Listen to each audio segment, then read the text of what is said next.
If I believe science, do I still need the Bible? That is a really interesting question, isn't it? It almost presupposes that somehow the science and the Bible are on two different sides of things, right? As though science has disproved the Bible. By the way, science doesn't do anything, scientists do. That's sort of an interesting point, isn't it? Scientists are the ones that write articles. They're the ones who make presentations. They're the ones who will put out books and their position and debate with other people. And I have not found that science is at odds with the Bible. Think about this. The Bible talks about a creator God that's all-wise who intentionally fashioned this world and fashioned this world for us to live in and for us to live in this world.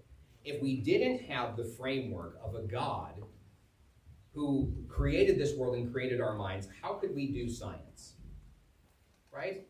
Science is based on observation, upon repeating certain things depending on the type of science you're involved in order to come to set results. We're looking at statistics. What if you couldn't trust your own mind? How would you do science if you couldn't trust your own mind?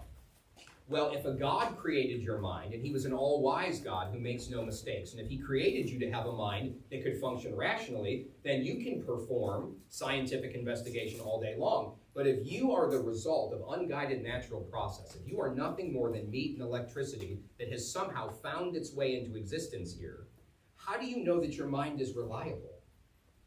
If God didn't fashion your eyes to accurately portray this world, how can you observe anything if there's no God involved in that?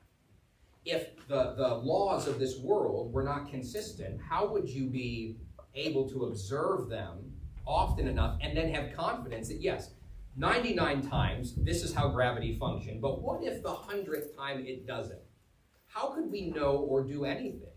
You see, much of what we have in science today, even science that's performed by people that don't believe in God, are borrowing a framework from believers that has existed in this western part of the world for quite some time, that many of this isn't my field, so I don't want to try and speak to it, but there are a number of people that were followers of Jesus Christ that believed in a creator God of the Bible and were also scientists and did not find those things at odds. In fact, the idea of a created world that was made by a wise creator prompted them to discover and to look into it because they knew that they weren't looking at random chaos. They were looking at a set creation. And so I don't find those two things to be at odds with each other.